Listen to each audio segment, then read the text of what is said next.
Hey, salut les gars, c'est Dest. Aujourd'hui, une nouvelle vidéo sur la chaîne. Ça fait un petit bout de temps que je voulais vous la sortir celle-là. Anti-méta Genmaju. Mais avant de commencer, je voulais vous remercier énormément pour le cap des 50 abonnés qu'on a passé. Pour vous, c'est peut-être minuscule, mais pour moi, ça veut dire énormément. Je vous remercie vraiment beaucoup pour ceux qui me suivent, pour ceux qui voient mes vidéos, tous les petits trucs que j'ai pu partager avec vous, les ouvertures, les decks, les decklists et les moments passés en tournoi. Voilà. Allez, générique, et je vous montre tout ça.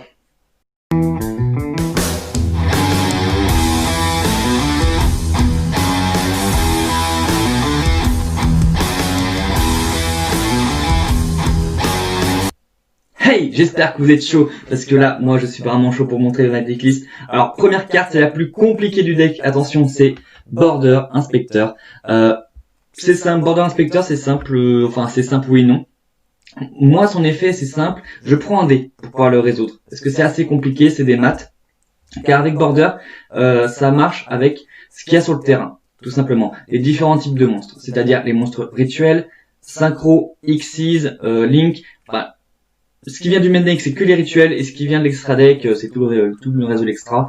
Qui sont sur le terrain qui compte par rapport à son effet. Et en fait, en fonction de ce qu'il y a sur le terrain, vous mettez 1, 2, 1, 2, enfin moi je le fais comme ça pour plus de simplicité, mais je vous mets dans le lien avec un timecode le moment où Jorisama, avec son autorisation bien sûr, je le remercie beaucoup, explique l'effet de Border, car j'ai un peu de mal à vous expliquer et j'ai vraiment pas envie de tourner en ridicule en l'expliquant.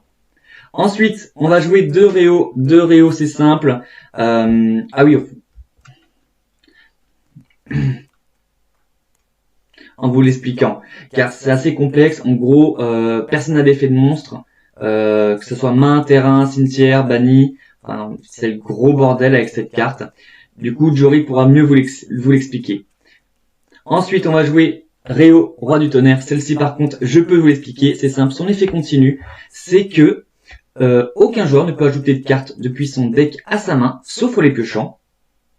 Et aussi, cette carte, c'est un Solemn Strike ambulant. C'est-à-dire que lorsque l'adversaire va vouloir invoquer spécialement un monstre, et ben, vous pouvez sacrifier Réo et annuler l'invocation spéciale. C'est comme un Solemn Strike, mais en le sacrifiant, tout simplement. Ensuite, on va jouer deux fossiles Dina. J'ai pas envie de dire le reste. C'est trop long. Voilà. C'est de l'anti-spé. Et aussi, j'aime bien faire de temps en temps, quand je fais genre, j'ai que dalle, je le mets en face down. T'attaques, face recto, tous les monstres invoqués SP sont détruits, et si c'est un board qui peut être sensible aux destructions de cartes, bah il a pas de bol quoi. Ensuite on va passer au côté Genmaju. Alors on va jouer les trois Genmaju Dai Eza. C'est celle des OP12, oui c'est ça, des OP12. Donc en super, je préfère cette rareté plus que la commune qu'on a eu et tout ça au tout départ, mais qui date et qui vraiment les trouve en excellent état, c'est compliqué. Il gagne 400 points d'attaque pour chaque carte bannie de mon côté. Ça compte pas celui de l'adversaire. Attention, beaucoup se trompent par rapport à ça. Ça ne comprend pas les deux joueurs. Ça comprend juste le joueur concerné. Et ça monte très vite, car avec, on va jouer deux mangeurs de millions. Donc, j'aime bien le coupler avec répression qui est dans le deck, parce que comme ça j'enlève une carte en moins de mon deck, de ma main, de mon extra, main ou cimetière, pour pouvoir l'invoquer. Donc c'est vraiment nickel. Pour le côté toujours Genmaju, on va jouer deux Gizmek Orochi. Excellente, on bannit 8. C'est ce qui booste le deck en fait, Genmaju. Pour l'invoque SP, c'est un effet rapide depuis la main ou le cimetière. Et aussi, bon, ça coûte cher, ok, on peut en coûter qu'un seul, éventuellement. Mais le faire beaucoup de fois, c'est pas mal. Et sinon, pour remédier au deck out, justement, où c'est un peu la merde, je joue deux visages nécro pour aider Dakut, et aussi elle donne du coup, elle aura beaucoup de points d'attaque, ça sera vraiment un gros monstre qui pourra taper correctement. Donc je joue à peine un peu plus de 15 monstres, 15-16 monstres, c'est vraiment pas énorme, mais ce qui va venir en magie, en fait, c'est que des cartes de pioche, de tuto, qui remédie un petit peu à ça, et on va commencer par la meilleure, c'est-à-dire le pot de l'extravagance. On bannit 3, on pioche 1, on bannit 6, on pioche 2. Et par contre, on peut plus piocher après. Active uniquement durant la main phase 1 au tout début. Donc c'est un peu contraignant, mais C'est pas mal, on bannit moins que le pot des désirs, qui d'ailleurs est joué x2 dans mon deck, pour piocher le même nombre au final, approximativement. Et puis ça rajoute dans tous les cas des points d'attaque à mon Grand Maju ou à mon mangeur de millions, donc ce qui est vraiment l'idéal. Ensuite, on va jouer 2 pots de dualité. Donc je sais qu'avec cette carte je pourrais pas spé, mais j'ai que mangeur de millions et Gizmek au final pour spé, et je les chope pas très souvent. C'est très rare de les avoir en main de départ, je les ai plus en les piochant justement grâce à ces cartes-là. Avec pot de l'extra ou pot des désirs, un petit pot de dualité. Et pour éviter justement les briques, car ça peut arriver. Et dans ce cas-là, c'est vraiment très contraignant parce que le but de ce deck, c'est d'aller premier. Vraiment pour poser le border et poser ses pièges, car c'est un deck pratiquement full piège. Et vraiment, l'adversaire, il peut que concéder parce qu'il n'aura pas d'effet de monstre. Et avec les cartes magie piège, j'aurais protégé tout mon terrain. C'est vraiment l'idéal. Et en plus, je le bloque. Donc, on va jouer, pour remédier à la brique, 2 maillets magiques. On remélange un nombre de cartes de notre choix dans la main.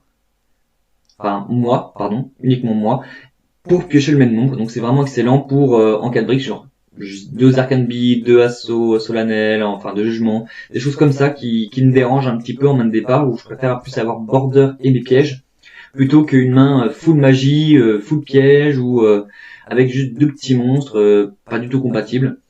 Donc c'est vraiment une carte qui remédie un peu au problème.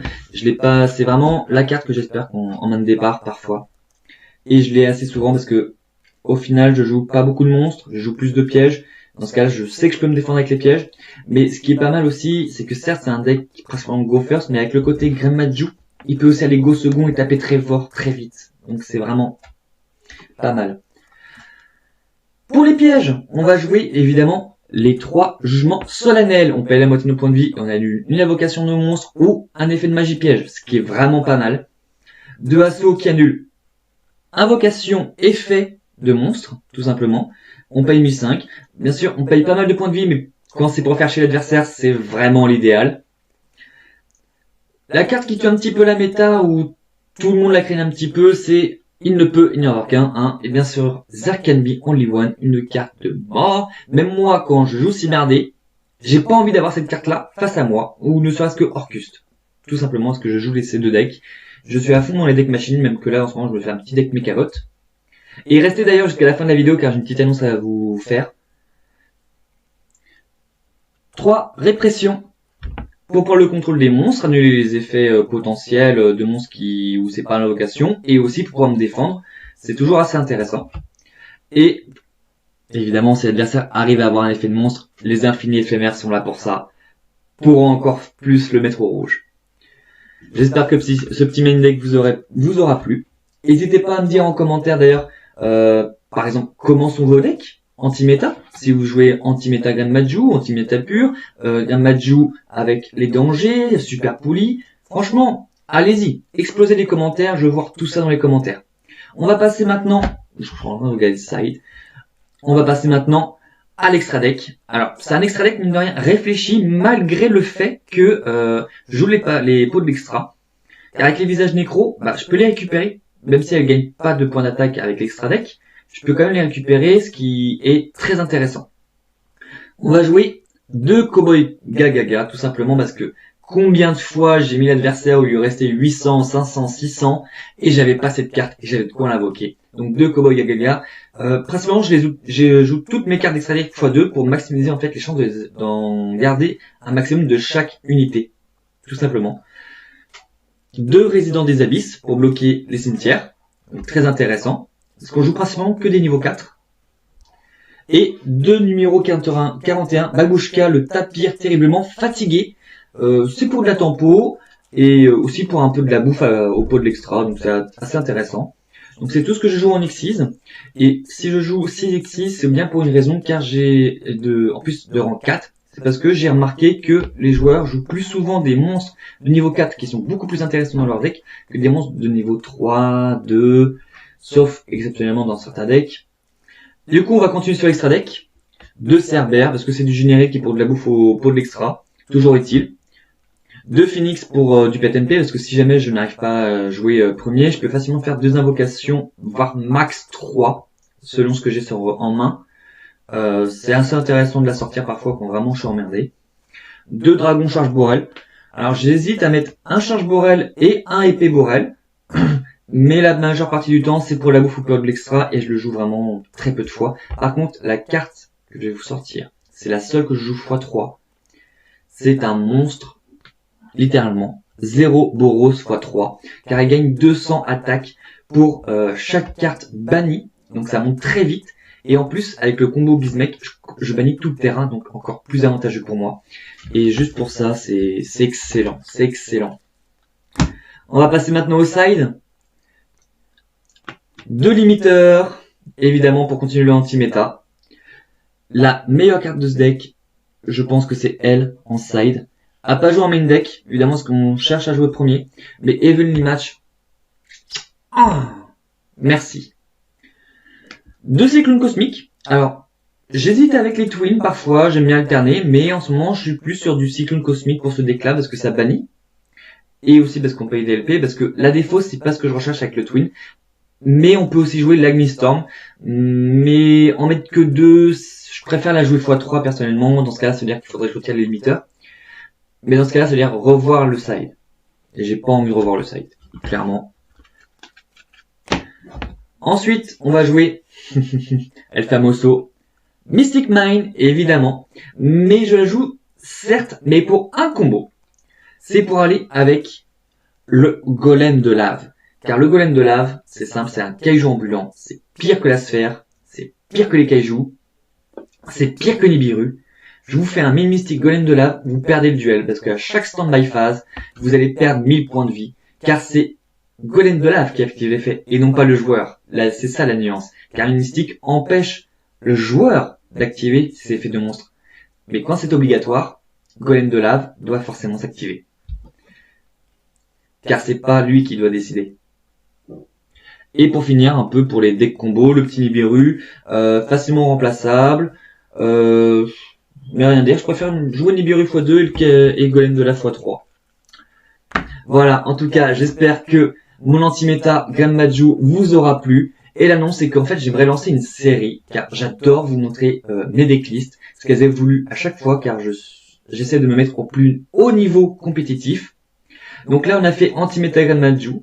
Je sais que je vous ai déjà fait Orcus, mais avec la nouvelle façon dont je le joue, avec les dernières cartes qui sont sorties, je vais peut-être vous refaire une vidéo par rapport à ça. Et j'aimerais vraiment vos avis par rapport à cette série que j'ai envie de faire, où je vous présente mes decks, car la plupart de mes decks sont assez niveau compétitif. Ils sont entre le tier 2, Rogue. Bon, maintenant avec Cyberdeck qui est descendu un petit peu, je sais pas si je peux le placer Rogue, voir un petit peu dans les autres, à voir. Mais en tout cas, si ça vous plaît, je continuerai. Et sur ce, abonnez-vous, allez voir la Team Inglaive. Je vous remercie encore pour les 50 abonnés désormais. Ça fait un bon moment que je travaille sur la chaîne, où je fais des vidéos qui me font kiffer, où j'essaie vraiment de vous faire un peu aussi de la qualité. Prenez soin de vous. Tchuss!